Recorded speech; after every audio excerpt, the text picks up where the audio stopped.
So by the time you're seeing this, the 3DS and Wii U eShops are probably gone for good. Like I'm sure is the case for many of you, I spent way too much money, and yet I also got nowhere near everything I wanted. And I feel fine. You see, the focus of this video isn't really on the eShop, but rather it's about acceptance, something I've been grappling with lately. Let me explain. You will probably never get to play every video game you'd enjoy. If you do, you probably have some very specific tastes, and I kind of envy you for that. But I'm someone with wide tastes and a nearly obsessive love of the medium, so there's just no way I'll get to play every game I would love. Hell, between the backlog I've got and the rate I tend to purchase games, I'll probably never play every game that I even own. I mean, look at all these Shin Megami Tensei games I picked up off the eShop. I'm not even into the series yet. I want to get into it, so I felt I needed to stock up on them, but I'm not even a fan of the series and I've got all of these. At least the Persona Q games make sense because I'm an Etrian Odyssey fan, but the rest of these games, and honestly probably even the first of those, yeah, there's a good chance I might never play them. Honestly, it's not pleasant to think about, but sometimes you need something sad like this to make you face the facts. All that said, I do think it's a shame the eShop is closing. Really, there's three main reasons I'm actually bothered by the eShop closing.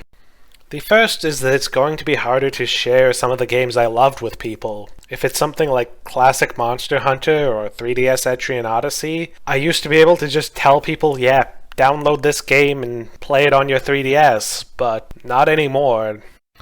The second is that this is a console where some games have DLC, and that will be forever out of reach of new players getting these games for the first time, even if they can get a physical copy. While the severity of this absence will vary, it nonetheless ensures these games will forevermore be incomplete. And finally, and perhaps most severely, is the loss of download-only titles, especially smaller stuff. Sure, there's probably a lot of shovelware, but I'm sure there's also a bunch of great, obscure little indie titles that someone is going to love, or would have been able to love anyway. Like for me, recently I've been playing this weird little title called Automaton Lung, a game that was crazy enough to come out on the 3DS after the closure of the eShop was announced. But by the time you're seeing this, I can't just say, hey, go play this game, it's neat and weird. At least with big titles like Monster Hunter that I mentioned before, a determined player can hunt down a physical copy. But for download-only titles, there's no longer a legal way, just like with DLC. But to go back to the topic of acceptance, yeah, we live in a world where there's just too many games for us to play. And yeah, it sucks to have the choice of what you will and won't play be made for you, such as by the closing of an eShop. But I think in reality it sucks more for preservation than for any one individual player. If there's a game you would have played, but now won't because of the eShop closure, you'll probably play a different game instead. And conversely, you might have gotten more games off of the eShop if you hadn't been busy with other titles. So if there's anything to really take away from this, it's probably that you should value the games that you play. The games you play don't have to be amazing or even good. If playing some weird or time-wasting game that's not actually that good is fulfilling to you, then by all means play away. Just ask yourself, is there something you'd rather be playing? And if the answer is yes, go play that instead.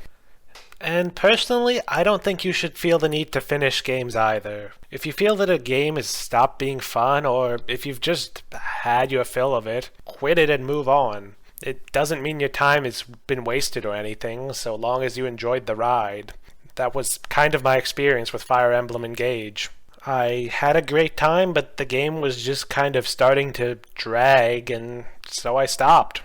Maybe I'll come back to it, maybe I won't. But in either case, I'm still happy that I played it. But at the same time, if you feel that you want to play the same game over and over, go ahead. The important thing is to try and treasure every time you play a game. There are so many other games and series out there you'll never get to play, so make the ones you do play count. So what do you all think? About the eShop or about the idea of just accepting the limits of what you'll get to play? Games on the eShop you wish you had gotten the chance to buy, or are there games on there that you found that you loved and you wish you could share them with more people now?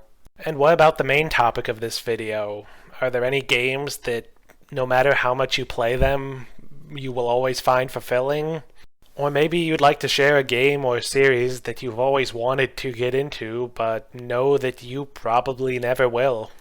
For me, that's a lot of JRPGs, most notably large swaths of the Tales series, Shin Megami Tensei, and Xenoblade Chronicles. Now, if you'll excuse me, I did get a bunch of games off the eShop, and I think it's time I had some time alone.